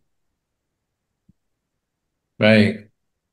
Ya, memang lingkungan ini kadang kita ketemu yang toksik itu ya. Suasana kerja yang tidak nyaman. Tapi tadi di pembabaran di awal saya sudah sampaikan di pengantar bahwa kalau orang tua, keluarga, kadang kita tidak bisa pilih ya. Karena saya lahir di keluarga ini, gimana lagi saya milih paman saya yang itu, kakek nenek saya yang itu, sepupu saya yang ini. Saya nggak bisa pilih nih. Itu benar-benar ya karena yang melahirkan sudah nggak bisa pilihan. Tapi kalau pekerjaan, sebetulnya kita bisa memilih. Jadi kalau cocok ya kita kerja di situ. Kalau nggak cocok, kalau ada kesempatan ya kita pindah.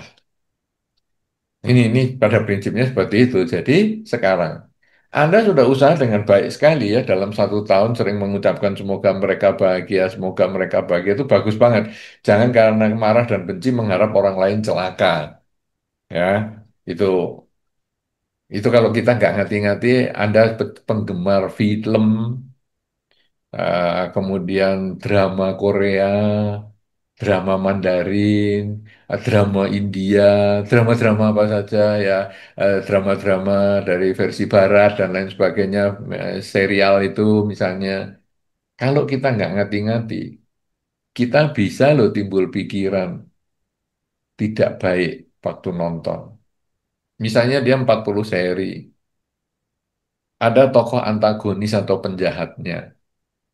Yang 40 seri itu biasanya tokoh antagonis itu sampai ke 39,5 itu biasanya masih jahat terus. Itu kalau sepanjang kita nonton 39 seri atau 39,5 seri itu, kita punya pikiran buruk. Ini orangnya kok jahat sekali ya. Selalu ganggu terus dasar ini.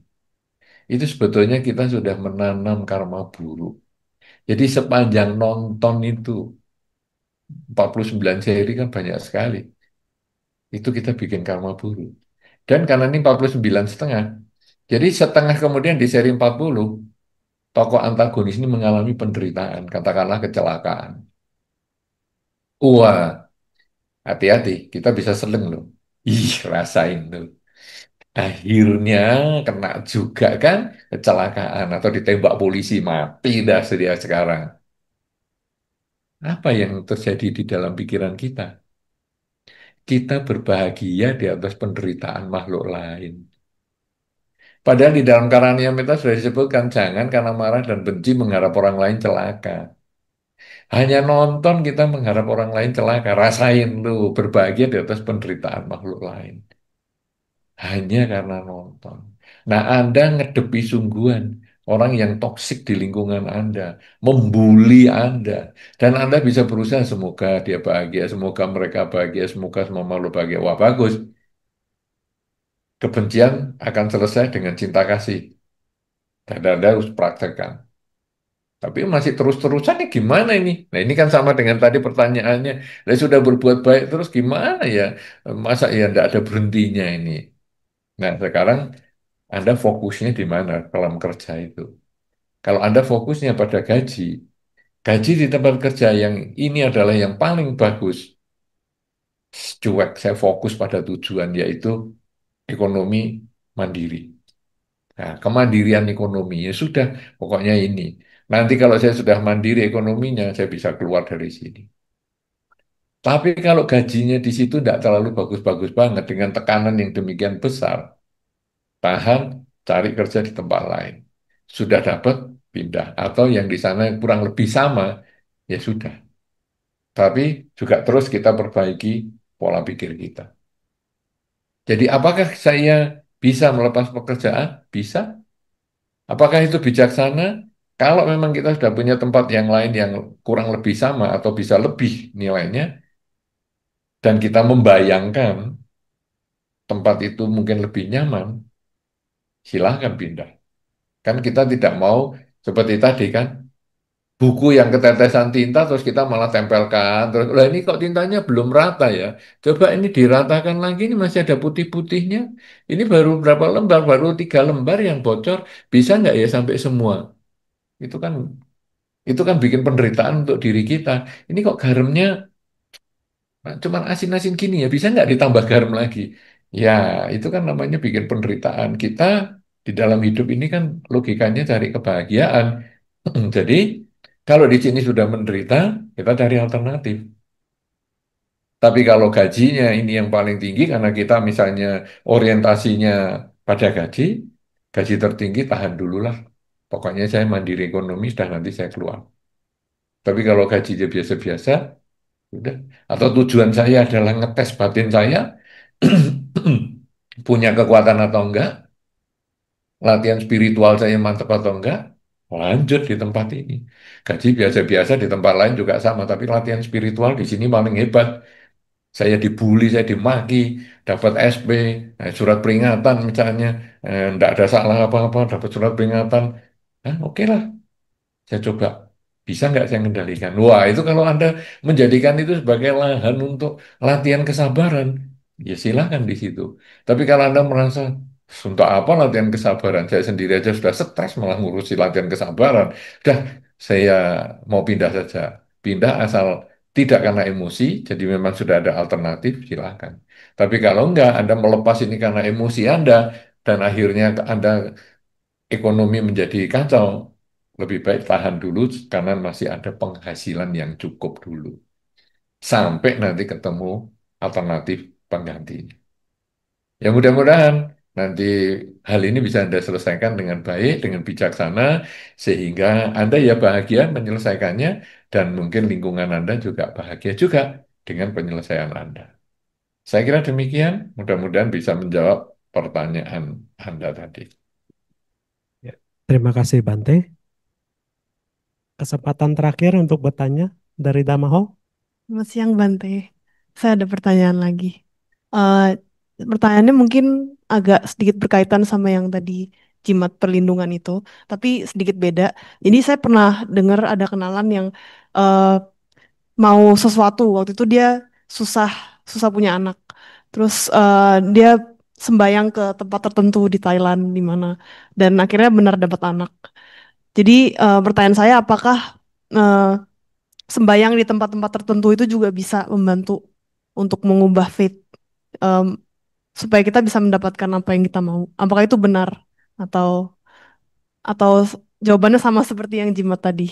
Terima kasih, Bante. Baik. Ya begini kan, orang ini kan sulit punya anak, kemudian ke sana bisa punya anak. Coba dibagikan kepada semua orang yang sulit punya anak. Kalau ke sana semua punya anak semua enggak? Kalau ke sana semua ya, yang sulit punya anak ada 20 orang, 20 pasangan itu sulit punya anak dan ke sana semua dan punya anak semua. berarti tempat itu memang mantap. Tapi kalau 20 orang yang kena cuma satu, berarti karma baiknya yang matang. Nah, gimana sih sebetulnya prosesnya? Itu juga sama dengan misalnya, ih, setelah saya bacakan parita, dia sembuh loh. Dulu sakit-sakitan, saya bacakan parita sembuh. Kalau 50 orang yang sakit kemudian dibacakan parita sembuh semua, paritanya mantap. Tapi kalau 50 orang yang dibacakan parita satu yang sembuh, itu karena karma baiknya yang matang. Jadi gimana ini maksudnya? Ada orang tertentu itu sebetulnya punya karma baik yang sudah mau matang. Atau mungkin sederhananya gini, saya saya nggak tahu sekarang caranya ini apa masih dipakai. Kalau dulu zaman saya masih agak muda, itu kalau kita punya mangga atau pisang yang mestinya matang 1 minggu lagi, itu kalau kita proses dengan misalnya dikasih karbit, jadi karbit itu kan panas, dipanasi secara kimiawi begitu, itu nanti mangga atau pisang itu langsung kelihatan seperti matang dan siap dijual. Kan kalau dibawa dari desa kan mangga dan pisangnya itu masih setengah mentah. Jadi mangganya itu sudah ada kemerah-merahannya dikit terus dikasih istilahnya karbit itu tadi, akhirnya dia mangganya matang. Pisangnya juga gitu, agak hijau ke kuning-kuningan, begitu dikarbit dia langsung kuning semua siap dijual. Nah, sekarang kalau mangganya itu masih kecil, dikarbit nggak bisa. Pisangnya masih kecil, dikarbit nggak bisa. Jadi karbit itu bisa mematangkan kalau kondisinya mendukung. Nah, jadi orang yang datang ke tempat itu bukan berarti tempat itu tidak ada gunanya. Ini ya mungkin ada, ini mungkin bisa dijawab seperti amulet nanti ya. Jadi jawaban saya tentang ini bisa untuk memberikan sedikit gambaran tentang amulet tadi. Jadi orang ini, pasangan ini mungkin sudah punya modal karma buruk, karma baik yang akan matang 2 bulan lagi. Jadi kalau dia berusaha biasa-biasa saja 2 bulan lagi bisa. Kemudian dia sembahyang ke satu tempat tertentu atau dia menggunakan amulet tertentu. Sembahyang di tempat tertentu ini mempunyai satu kekuatan seperti karbit tadi. Jadi kalau buahnya modal karma baiknya itu sudah mau matang seperti mangga yang sudah kemerahan, di karbit ini dia langsung berhasil sesuai dengan keinginannya. Misalnya mau mempunyai anak itu. Tapi kalau yang datang itu pasangan yang karma baiknya masih kurang seperti ya seperti mangga ya masih terlalu kecil, masih hijau, masih belum tumbuh dan sebagainya dikarbit nggak ada gunanya. Jadi bukan tempatnya yang nggak manjur, tetapi atau bukan amuletnya yang nggak manjur, tetapi tidak cocok dengan buah karma, potensi buah karma yang dia miliki. Itu doa juga sama.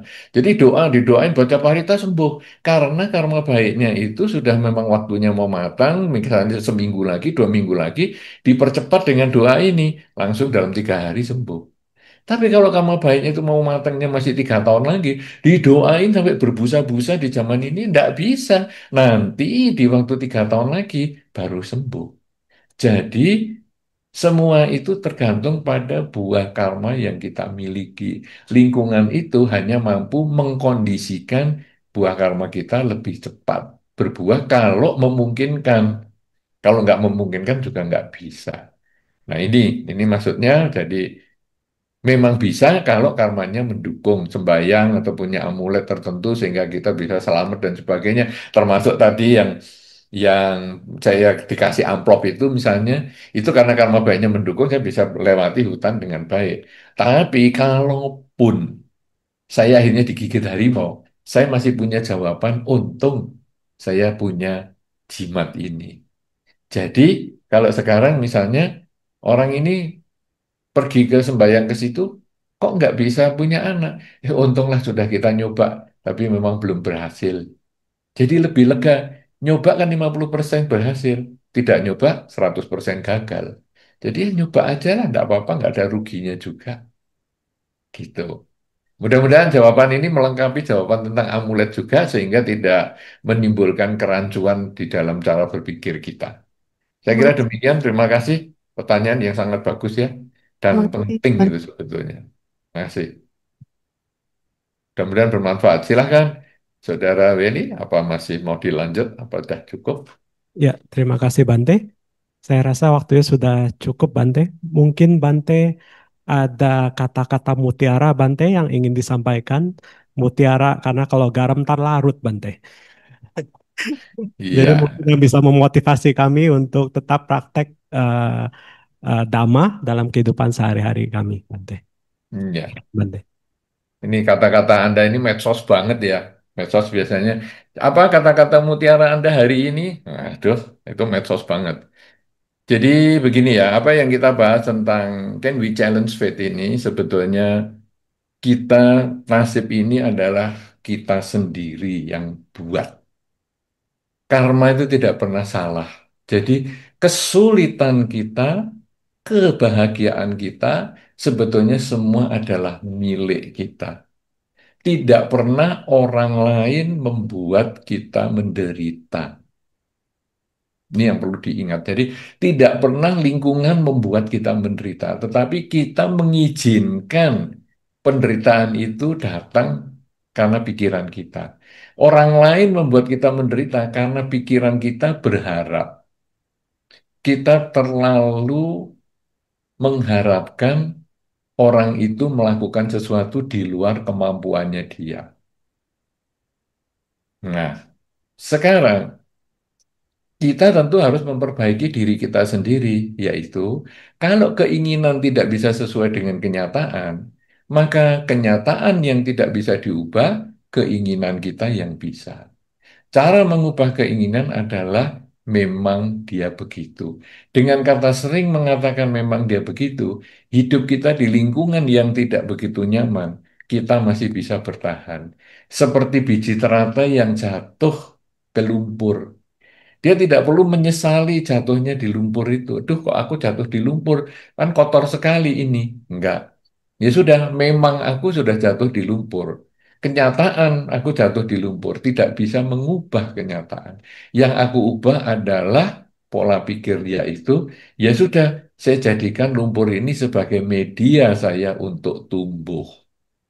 Karena saya tidak bisa keluar lagi dari kolam, ya saya jadikan lumpur ini media saya tumbuh. Dengan cara seperti itu, maka teratai ini tumbuh dan tidak ternoda bahkan oleh lumpur atau air yang melingkupinya. Inilah pola pikir kita, makanya di dalam tema-tema Buddhis di altar dan sebagainya selalu ada teratai itu artinya apa? Bahwa pikiran kita ini hendaknya seperti teratai yang walaupun jatuh ke lumpur di lingkungan yang tidak baik, orang tua yang menjengkelkan, keluarga yang menyakiti, teman kerja juga yang tidak menyenangkan, tidak sesuai harapan, jadilah tetap teratai yang menggunakan kekurangan-kekurangan ini, menggunakan semua kelemahan-kelemahan yang kita temukan ini sebagai sarana untuk tumbuh. Kalau kita keras dengan diri kita, maka dunia akan menjadi lunak dengan kita. Kita bisa bertahan, maka dunia akan menjadi lunak dengan kita. Tapi kalau kita lunak dengan diri kita, maka dunia akan keras dengan diri kita. Marilah kita mengubah nasib kita dengan disiplin, semangat, dan ulet di dalam mengembangkan kebajikan lewat pikiran, ucapan, dan perbuatan. Semoga dengan mulai sekarang sampai selama-lamanya Anda terus mengisi hidup ini dengan kebaikan, Anda akan memperoleh kebahagiaan pada waktunya. Saya kira demikian. Terima kasih. Semoga Anda sukses di dalam meningkatkan nasib Anda yang baik dan perbaiki nasib Anda yang masih belum baik. Terima kasih. Silakan, Saudara Willy. Ya, terima kasih Bante.